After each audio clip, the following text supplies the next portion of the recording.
ചെയ്തു. ഇപ്പൊ എന്താ പറയാ, തൂണുണ്ടെങ്കിലല്ലേ ചാരാൻ പറ്റൂ. സീരിയസ്ലി. അതുപോലെയാണ്, അങ്ങനെയുള്ള ഓപ്ഷൻ ഉണ്ടെങ്കിലല്ലേ നമുക്ക് ചാരാൻ പറ്റുള്ളൂ. അപ്പൊ ആ പക്ഷെ അമ്മ സമയത്ത് വളരെ സ്ട്രോങ് ആയിട്ടുള്ള ഒരു ലേഡിയാണ്. അപ്പൊ വെരി സ്ട്രോങ്, വെരി സ്ട്രോങ്. ഞാൻ കണ്ടതിൽ വെച്ചിട്ട് ഭയങ്കര സ്ട്രോങ് ആയിട്ടുള്ള ഒരു ലേഡിയാണ്. ലേഡിയാണ്. അപ്പോ മേഘനയുടെ ഒരു, എനിക്ക് തോന്നുന്നു അതാണെങ്കിൽ ഒരു റോൾ മോഡൽ എന്ന് പറയുന്നത് തീർച്ചയായിട്ടും അമ്മ തന്നെ ആവണം. അതെ, അമ്മേനെ ആർക്കും തകർക്കാൻ പറ്റില്ല, ഞാൻ എന്നെ ഒഴിച്ച്. Very good. ടച്ച് വിടാതെ അതുകൊണ്ട് അത് കണ്ട് വളർന്നൊരു കുട്ടിയാ ഞാൻ. So okay. അങ്ങനെയാണെങ്കിൽ മേഘന ഇപ്പം തൊട്ട് മുന്നേ പറഞ്ഞൊരു കാര്യം, ഇത് വേറൊരു കാര്യം കൂടെ കണക്ട് ചെയ്ത് ചോദിക്കാം. മേഘന എപ്പോഴും എല്ലാ കാര്യത്തിലും, സീരിയൽ ആണെങ്കിലും ആയിക്കോട്ടെ, അല്ലെങ്കിൽ നേരത്തെ ചെയ്ത അഡ്വർടൈസ്മെന്റ് ആയിക്കോട്ടെ, വർക്കിന്റെ കാര്യത്തിലോ എന്തിൽ പോയി കഴിഞ്ഞാലും എപ്പോഴും ദ ബെസ്റ്റ് വേണമെന്ന് ആഗ്രഹിക്കുന്ന ഒരാളാണ്. എന്ത് ചൂസ് ചെയ്താലും മേഘനയുടെ, ഓരോരുത്തരുടെ ഇഷ്ടം ഓരോന്നാണ്, പക്ഷെ മേഘനയുടെ ഇഷ്ടത്തിന് പറ്റിയ ഏറ്റവും ബെസ്റ്റ് എന്ന് മേഘനയ്ക്ക് തോന്നുന്നത് പോയിട്ട് എപ്പോഴും പിക്ക് ചെയ്യാൻ ആഗ്രഹിക്കുന്ന ഒരാളെന്നാണ് എനിക്ക് മനസ്സിലായത്. പക്ഷെ നമ്മുടെ ലൈഫിൽ എവിടേക്കോ നമ്മൾ പിക്ക് ചെയ്യുമ്പോൾ ചില കാര്യങ്ങളിലെല്ലാം തെറ്റ് പറ്റിയേക്കാം. അങ്ങനെ തോന്നിയിട്ടുണ്ടോ? തെറ്റ് പറ്റിയേക്കാം നമ്മുടെ സെലക്ഷനില്, നമ്മുടെ തീരുമാനങ്ങളില്? ഇല്ല ചേച്ചി, നമ്മൾക്ക് ആ സമയത്ത് നമ്മൾക്ക് ദി ബെസ്റ്റ് ആയിരിക്കും നമ്മൾ സെലക്ട് ചെയ്യാം.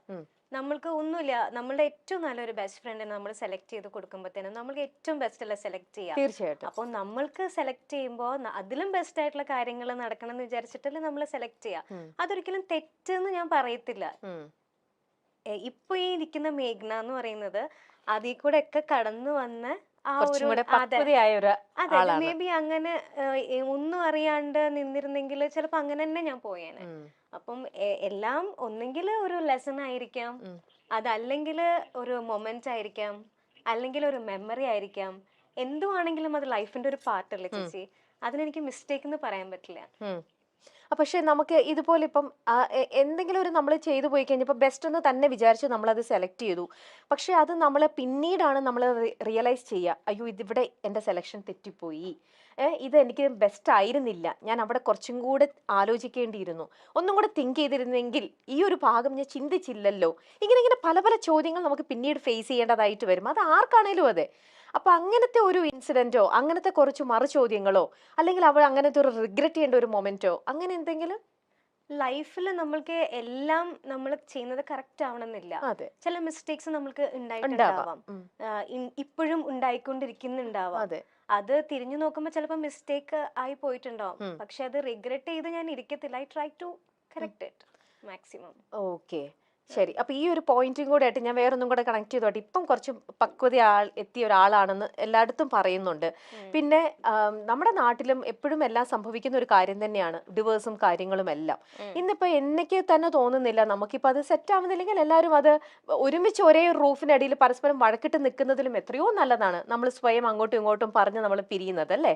സ്നേഹത്തോടെ പറഞ്ഞ് പിരിയുക. ആൻഡ് ഇറ്റ്സ് വെരി, ഒരു കോമൺ ആയിട്ടുള്ള ഒരു കാര്യം തന്നെയാണ്. പിന്നെ പ്രത്യേകിച്ചും സെലിബ്രിറ്റീസ് ആകുമ്പോൾ ഒബ്വിയസ്ലി നമ്മുടെ പബ്ലിക് അതിനെ ഇട്ടിട്ട് കുറച്ച് ജാസ്തി അതിനെക്കുറിച്ച് പറയും എന്നുള്ളത് മാത്രം. എന്നാലും ഞാൻ പേഴ്സണലി ചോദിക്കുന്ന ചോദ്യം ആയതുകൊണ്ട് വേറൊന്നും വിചാരിക്കരുത്. മേഘനയ്ക്ക് താല്പര്യം ഉണ്ടെങ്കിൽ മാത്രം ആൻസർ ചെയ്താൽ മതി. വേറെ ഇന്റർവ്യൂസിലൊന്നും കണ്ടിട്ടുമില്ല, അതുകൊണ്ട് ഞാൻ ചോദിക്കുകയാണ്. ഇങ്ങനെ ഒരു പേഴ്സൺ, ഇതൊക്കെ കുറേ കൂടെ പേഴ്സണൽ ആണ് ഉത്തരങ്ങൾ, ബട്ട് സ്റ്റിൽ ഇങ്ങനെ ഈ ചോദിച്ചുകൊണ്ടിരിക്കുന്ന പബ്ലിക്കിലേക്ക് വേണ്ടിയിട്ട് ഒന്ന് ഇതാക്കാനായിട്ട് എന്തുകൊണ്ടായിരിക്കാം ആ ഒരു തീരുമാനം വേണ്ടാന്ന് വെച്ചത്? കാരണം ഇതിനെപ്പറ്റി പാവം അപ്പുറത്തെ സൈഡിൽ നിൽക്കുന്ന ഡിംപിളും ഒക്കെ ഒരുപാട് ഫേസ് ചെയ്യുന്നുണ്ട്, അല്ലേ? ചോദ്യങ്ങളും മറു ചോദ്യങ്ങളും ഒക്കെ ആയിട്ട്. അപ്പൊ അതിനൊക്കെ ഒരു ഇത് നിർത്താൻ വേണ്ടിയിട്ട് ആ ഒരു ഒരു ഒരു ഡയലോഗ് പോലെ, അല്ലെങ്കിൽ ഒരു സ്റ്റേറ്റ്മെന്റ് ആയിട്ടോ എന്തെങ്കിലും മനസ്സിൽ നിന്ന് എന്തെങ്കിലും ഒന്ന് പറയാൻ പറ്റുമോ? ഇങ്ങനെ കമന്റ്സ് വരുന്നതിനെ പറ്റിയാ ഞാൻ ഒരിക്കലും റെസ്പോണ്ട് ചെയ്തിട്ടില്ല. അതാ ഞാൻ ചോദിക്കണം. ഇങ്ങനെ നമ്മൾ തെന്നിമാറി പോവാതെ, നിങ്ങളുടെ ഇടയിലുള്ള പ്രശ്നങ്ങൾ അത് നിങ്ങൾക്ക് മാത്രമേ മനസ്സിലാവുള്ളൂ, അല്ലെ? മറ്റുള്ളവരുടെ അടുത്ത് പറയുമ്പോൾ എനിക്ക് ശരിയെന്ന് തോന്നുന്നത് ഒരിക്കലും മേഘനയ്ക്ക് ശരിയായിരിക്കില്ല. പക്ഷെ നമ്മൾ എല്ലാവർക്കും എല്ലാവരുടേതായിട്ടുള്ള റീസൺസും കാര്യങ്ങളൊക്കെ ഉണ്ടാവും.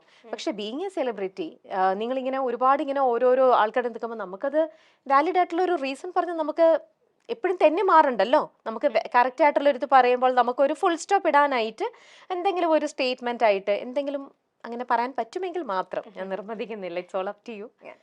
ഞാൻ ഇതുവരെ റെസ്പോണ്ട് ചെയ്തിട്ടില്ല ചേച്ചി. എപ്പോഴും ഒരു എനിക്ക് മനസ്സിലായിട്ടുള്ള കാര്യം എന്താണെന്ന് വെച്ചാൽ, ഈ ഇതുപോലെയുള്ള ഡിപ്രഷൻ ടൈമിലും ഇതുപോലെ ഞാൻ പറഞ്ഞ ഭയങ്കര ഷോക്കായിരുന്നു എന്നുള്ളത്. ആ സമയത്തായാലും ഞാൻ പലരോടും ഞാൻ എൻ്റെ പ്രശ്നങ്ങൾ ഷെയർ ചെയ്തിട്ടുണ്ടെങ്കിലും എനിക്ക് കുറേ നാൾ കഴിഞ്ഞിട്ടാണ് എനിക്ക് മനസ്സിലായത്, മറ്റുള്ളവർക്ക് നമ്മൾക്കാണ് അത് ഫീലിങ്സ്. മറ്റുള്ളവർക്ക് അത് ഒരു കഥ മാത്രമാണ്. അതെ. ഓക്കെ, ഉം. നമ്മൾ ജീവിച്ചു തീർത്തത് ഒவ்வொരു സെക്കൻഡും എങ്ങനെയായിരുന്നു എന്നുള്ളത് നമുക്കല്ലേ അറിയുള്ളൂ. ഉം. അത് ഒരു 10 മിനിറ്റ് കൊണ്ടോ 5 മിനിറ്റ് കൊണ്ടോ നമ്മൾക്ക് എക്സ്പ്ലെയിൻ ചെയ്യാൻ പറ്റില്ല. ഉം. ഇൻ കേസ് അത് എക്സ്പ്ലെയിൻ ചെയ്താൽ പോലും അതൊരു 10% പോലും അത് മനസ്സിലാവില്ല. ഉം. ഞാൻ പറയുന്നത് എന്താന്ന് മനസ്സിലാവില്ല. ഉം. Okay, so I decide not to respond. Okay okay, it's all your decision finally അല്ലേ?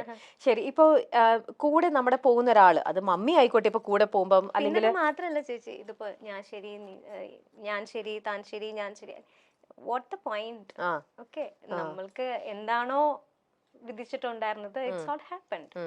അതിനുശേഷം പിന്നെ ഞാൻ ശരി, താൻ ശരി എന്ന് പറഞ്ഞുകൊണ്ടിരിക്കുന്നതില് അതെ, അതെ, എപ്പോഴും എല്ലായിടത്തും അങ്ങനെയാണ്. ഇന്നിപ്പോ ഞാനും ഒരു ഭാര്യയാണ്, എനിക്കും അറിയാം. കാരണം എനിക്ക് ശരിയെന്ന്